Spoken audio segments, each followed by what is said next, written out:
ಒಂದ್ ಕಡೆ ಕೇರಳದಲ್ಲಿ ಭಾರೀ ಮಳೆಯಾಗ್ತಾ ಇರೋದ್ರಿಂದ ಇತ್ತ ರಾಜ್ಯದ 5 ಜಿಲ್ಲೆಗಳಿಗೆ ರೆಡ್ ಅಲರ್ಟ್ ಅನ್ನ ಘೋಷಣೆ ಮಾಡಲಾಗಿದೆ. ಕೇರಳದಲ್ಲಿ ಮಳೆಯ ಆರ್ಭಟ ಹೆಚ್ಚಾಗಿದೆ.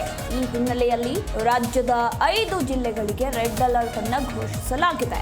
ಇನ್ನು ಜೂನ್ 17ರವರೆಗೂ ಎಲ್ಲಾ ಜಿಲ್ಲೆಗಳಲ್ಲೂ ಕೂಡ ವ್ಯಾಪಕ ಮಳೆಯಾಗಲಿದೆ. ಕೇರಳದ ಪಾಲಕ್ಕಾಡ್, ಎರ್ನಾಕುಲಂ, ತ್ರಿಶೂರ್, ಇಡುಕ್ಕಿ ಹಾಗೆ ಕೊಟ್ಟಾಯಂ ಇನ್ನು ಪತನಾಂತಿಟ್ಟದಲ್ಲಿ ಮಳೆಯಾಗ್ತಾ ಇದೆ. ಅಬ್ಬರದ ಮಳೆಯಾಗ್ತಾ ಇರುವಂಥದ್ದು.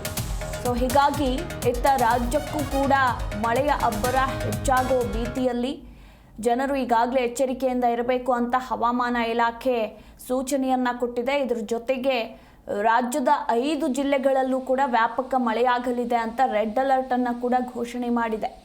ಇನ್ನು ಕೇರಳದ ವಿವಿಧ ಜಿಲ್ಲೆಗಳಲ್ಲಿ ಇವತ್ತು ಕೂಡ ವ್ಯಾಪಕ ಮಳೆ ಹಾಗೆ ಗಾಳಿ ಬೀಸಲಿದೆ ಅನ್ನೋದ್ರ ಕುರಿತು ಮಾಹಿತಿ ಇರುವಂಥದ್ದು. ಈಗಾಗಲೇ ನಿನ್ನೆಯಿಂದ ಸುರಿತಾ ಇರುವಂತಹ ಮಳೆಗೆ ಹಲವು ಸ್ಥಳಗಳಲ್ಲಿ ಮರಗಳು ಉರುಳಿ ಬಿದ್ದಿವೆ, ಮನೆಗಳಿಗೆ ಹಾನಿಯಾಗಿರುವಂತಹ ಘಟನೆ ಕೂಡ ಸಂಭವಿಸಿರುವಂಥದ್ದು. ಇನ್ನು ಹೀಗಾಗಿ ಇತ್ತ ರಾಜ್ಯದ 5 ಜಿಲ್ಲೆಗಳಿಗೂ ಕೂಡ ರೆಡ್ ಅಲರ್ಟ್ ಅನ್ನ ಘೋಷಣೆ ಮಾಡಲಾಗಿರುವಂಥದ್ದು. ಜೂನ್ 17ರವರೆಗೂ ರಾಜ್ಯದಲ್ಲೂ ಕೂಡ ಬಹುತೇಕ ಎಲ್ಲ ಜಿಲ್ಲೆಗಳಲ್ಲಿ ವ್ಯಾಪಕ ಮಳೆಯಾಗುವ ಸಾಧ್ಯತೆ ಇದೆ ಅಂತ ಕೂಡ ಹೇಳಲಾಗಿರುವಂಥದ್ದು.